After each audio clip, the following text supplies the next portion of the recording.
What's the locker room like in New Japan at that time? Is it quiet, respectful, loud, boisterous? Like, what's it like to be backstage there? Oh, it was great.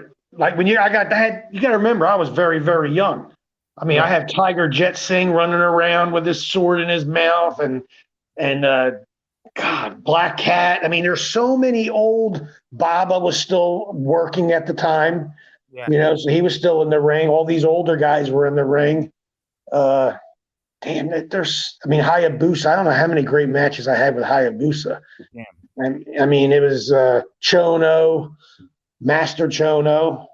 Got to call him that. I got to wrestle Master Saito, Honda, who was a silver medalist, and the last time I was in Japan, it was in 2001. I had to fight a 10-year Marine champion, and that was a shoot. It was a 3-minute shoot. They're like, look, Wait, what?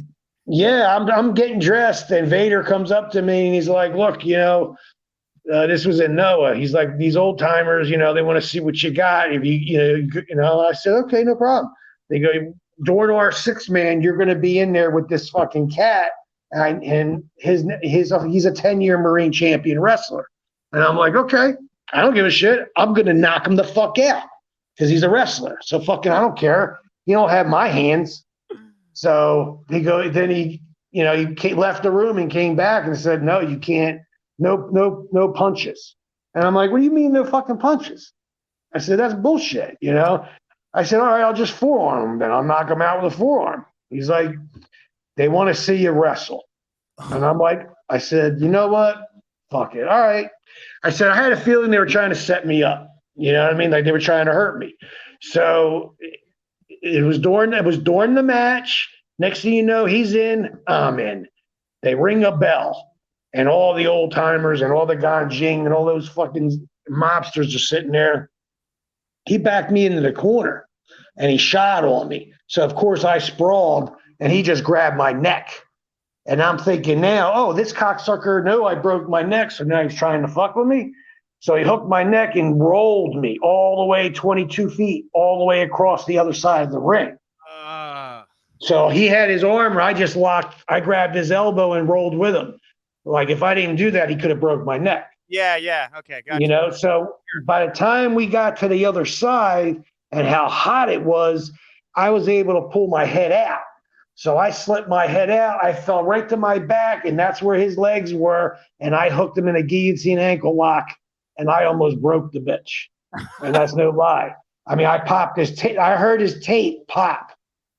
And after that night, every night after that, he was getting his ankle taped up in the back. And, and then later on during the tour, I hurt my hamstring. So we were both crippled. Before you know it, I'm working 20-minute matches with him because we're both injured and we're just doing all chain wrestling. You know what I'm saying? Yeah. Wow. Damn. So was that common that you would get thrown in there to have these shoot fights, like wrestle around, or was that a one-time thing? Like how often?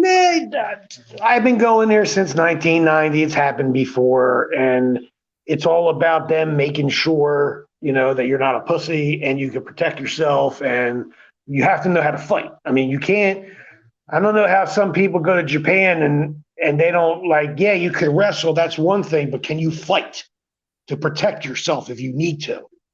And if you can't, I'm going to be honest with you, you're done.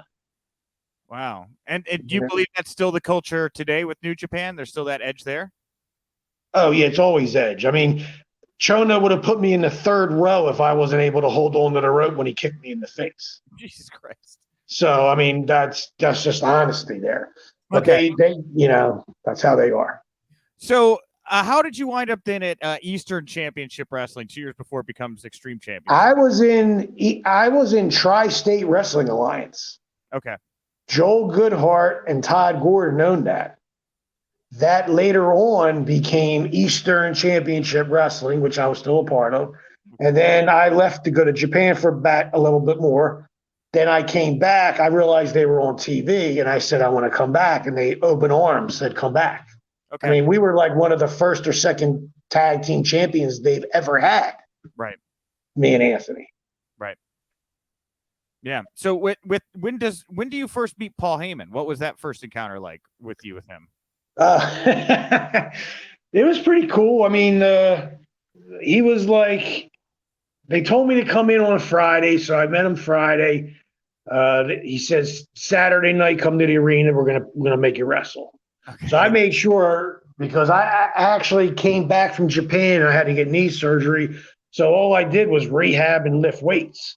Okay. You know what I mean? So by the time I went to ECW, I was freaking huge again. Just All blew right. right back up. And then every week he would see me and I'm getting bigger and I'm getting bigger and I'm getting bigger. So I remember the one night he came up to me and he's like, look, this is the last time I'm going to ask you to do me a favor. And I was like, okay, whatever, I'm working.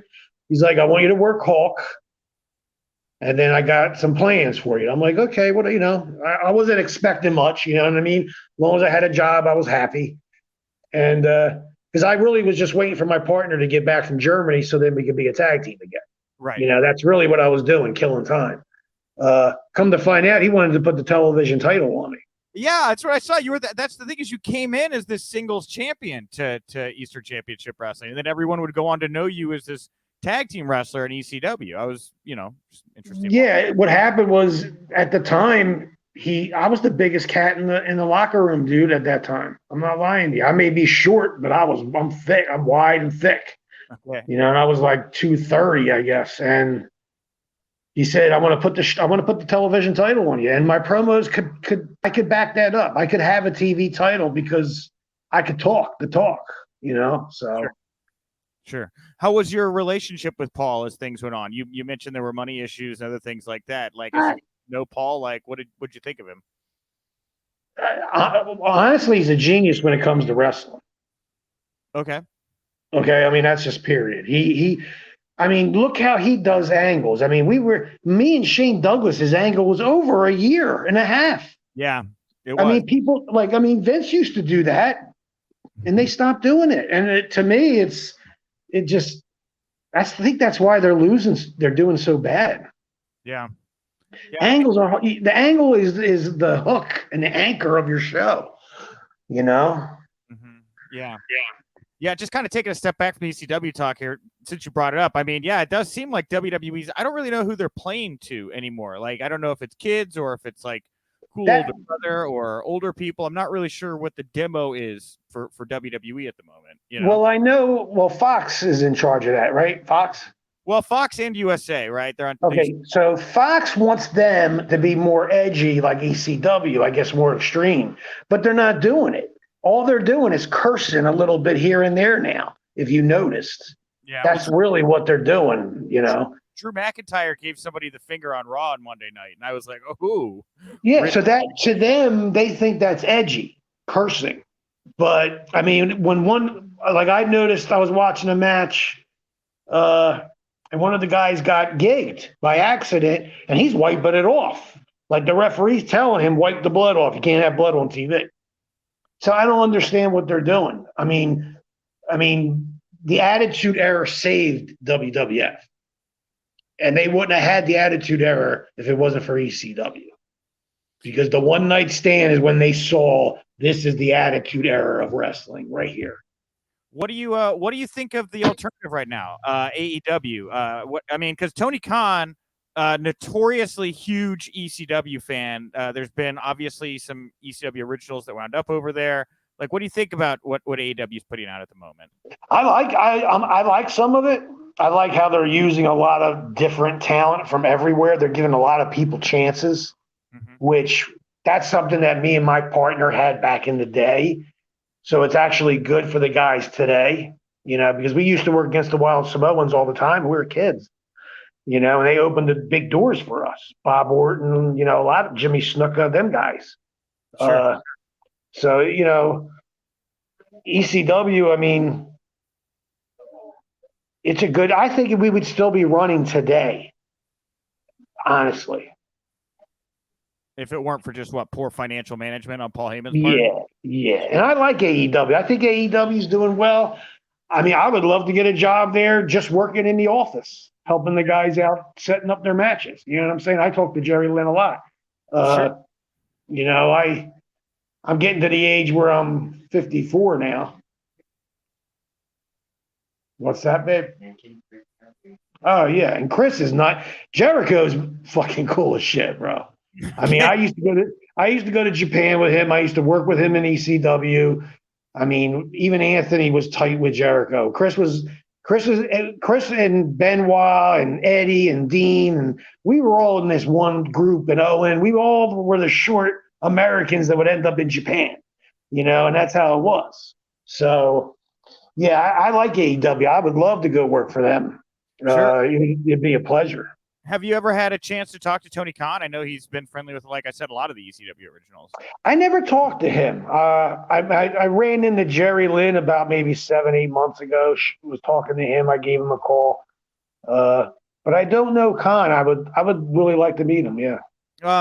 There's been a real resurgence in deathmatch wrestling. Like, I don't know if you saw what happened with Cardone and Nick Gage over the weekend, or really just what GCW's been doing in general. Are you a fan of deathmatch wrestling? Like, what do you think of the fact that that's kind of found a renewed energy in pro wrestling? Well, people want hardcore.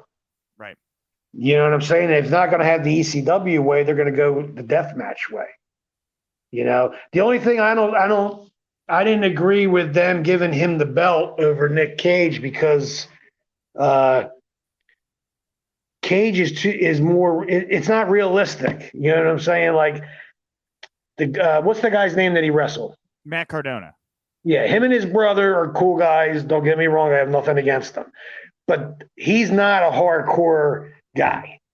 Like right. I felt they should have got like Madman Pondo or something and brought him in to have Cage drop that belt because the people didn't buy it. I don't know if you watched it, but the crowd did not buy that finish. I don't know that they didn't buy it. I don't know. Because Matt Cardone is a very large man. All right. So he bled a lot, and I don't know that I don't buy him, but the fans did go completely insane. He got heat, man. Like, it's not that they didn't reject it. I mean, correct me if I'm wrong, but I felt like there was just an insane amount of heat in that moment that this Disneyland guy could take the title off of the bank robbing hardcore icon that is Nick Gage. Yeah. Well, but I do commend Cage for putting him over because, if he's leaving and he's going to AEW, that's what he should do. Yeah. Well, and it looks like there's a chance of that because we're recording this on Wednesday, and in about 3.5 hours, you could be rolling around in gusset plates and broken glass with Chris Jericho. Dude, I'm looking forward to that tonight because I know Chris. Chris will bleed like a pig. He don't care. He will. I mean, for the fans, he'll do whatever it takes. Yeah. And I figure them too. It should be a pretty hardcore. I'm hoping that it's going to be as good as I think it is. One of the things I want to ask you about, you had like several dog collar matches of note, and there was a really meaningful, I guess, dog collar match. Looking back on it, I don't know if you got a chance to catch the Cody Rhodes Brody Lee dog collar match on Dynamite. If you had any thoughts on it, but that wound up being Brody's final match. I know, it's a shame. Brody was a nice guy. I met him when he was in Combat Zone because I'm from Philadelphia. Right. And Combat Zone was out of Philadelphia. So all those guys him and Moxley and, them guys, but they had a great match. Cody's a great worker. Yeah. He knows psychology. That's the thing. I mean, I don't get wrestling today when they're doing 8 finishes and the guy keeps getting up. Like, what am I going to do next time? Pull a gun out and shoot him? Pin him 1, 2, 3. I mean, is that what it takes? Maybe. I don't know. I've been talking about it, and I finally saw it once in Japan. A Jap pulled a gun out in the ring. What? Oh, yeah. Yeah, I saw it. Like a shoot? Like this guy got upset and pulled a gun? No, I think it was a work. Okay. But it was still, he pulled a gun. Wow. So. That's pretty insane. Yeah. All right. Well, hey, Gary, I want to thank you so much for giving me some time here today to chat. Always great to get to pick, your brain. I'd love to have you back another time. There's obviously a lot of stuff we didn't get to here today, yes. But every week now people can go find you. Barbed Wire Bite. Where do you want to send people to find that, support you, all those wonderful things? Yeah, just go to my site. I have a Facebook page, Gary Wolfe, and then I have an ECW original Pitbull Mad Dog of War is another site. I didn't get too organized before this interview. Sorry. All right, don't worry. We did a really good job selling it up top. I think Corey's going to be super happy about that. So Yeah, Corey, like I said, Corey's a cool dude. If you need any movies, bro, or anything like that, talk to him. He's the man. my girlfriend actually is like a huge she snuffs that stuff out. So we might be in touch. So anyway. Cool. All right. Hey, Gary, thank you so much for the time, man. If there's anything we can ever do, or if you need anything on the site or whatever it may be, just feel free to reach out. You have my email address, man. It's my pleasure. Thanks, Nick. I appreciate it. And all the fans out there, have a good summer.